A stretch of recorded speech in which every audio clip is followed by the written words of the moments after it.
Secretary Rumsfeld, thank you for joining us for an interview. You bet. Happy to do it. Appreciate it. 10 years after 9/11, who are the people that you think about when you remember what happened on that day? Well, needless to say, you think about the men and women and children that were killed. But having spent a lot of time with the families of those that were killed at the Pentagon, I can see their faces. They come to mind, and the loved ones, and the loss they suffered.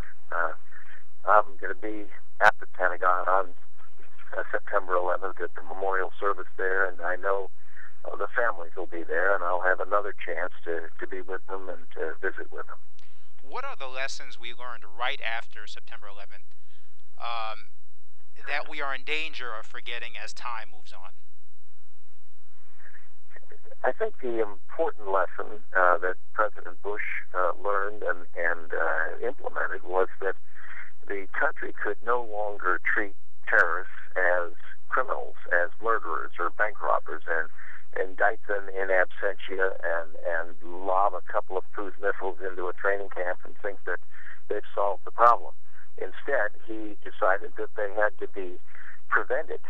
If we were going to protect the American people, some structures had to be in place, and a coalition had to be formed of over 90 countries so that he could put pressure on the terrorists wherever they were and make it harder for them to talk to each other and harder for them to move between countries and to find a country that would be hospitable to them.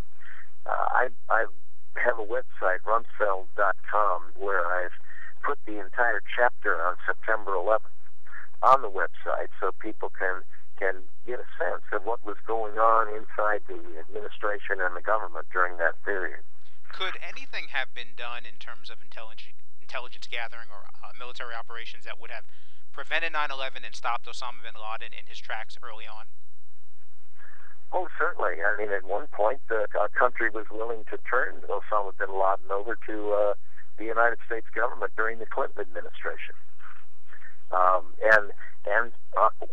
Would it be possible for our intelligence capabilities to have discovered the plot in a way that it might have been prevented? The answer is, of course, yes.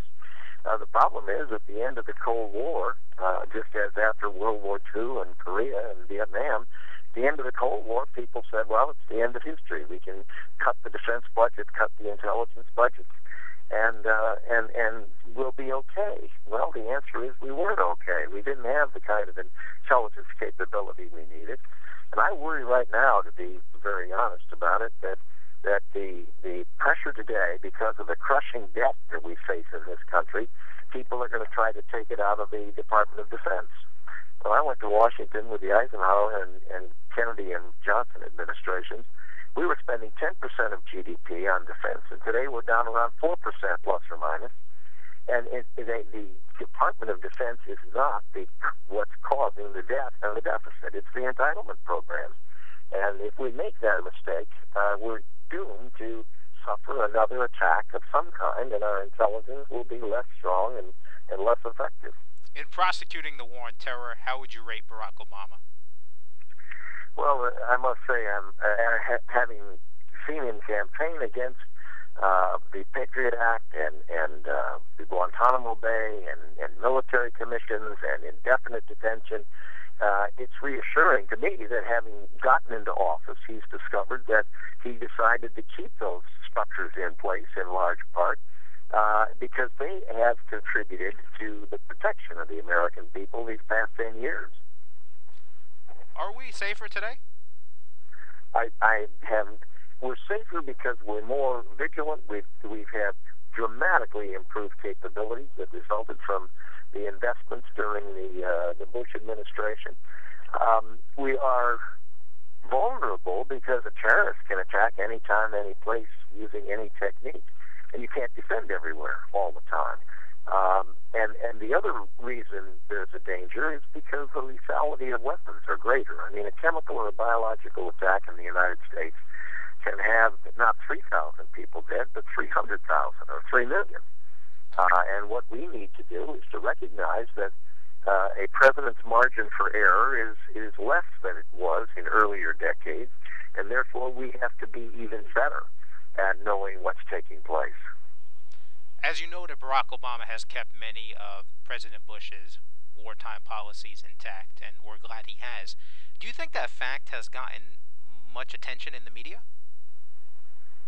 Oh, I guess I don't know. I think that I'm just reassured that they're still there because I think they're important. I don't think the media possibly understands exactly how they all work and why they have improved the deterrent and improved our ability to thwart terrorist attacks. What was your first conversation with President Bush like on 9/11? Well, he called and asked for a report. He knew the Pentagon had been hit as well as the towers in New York at that stage.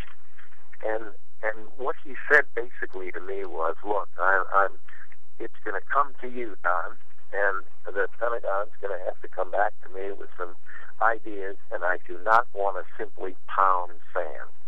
And what he meant was he did not intend to just fire off a couple of cruise missiles at a training camp somewhere in a foreign country and indict the terrorists, the Al-Qaeda leadership in absentia. He meant we had to find a way to protect the American people. And needless to say, there was no roadmap or guidebook to tell us how to do that. He had to try to figure out the things that were needed, and as a result, those structures were put in place during that period immediately after 9/11.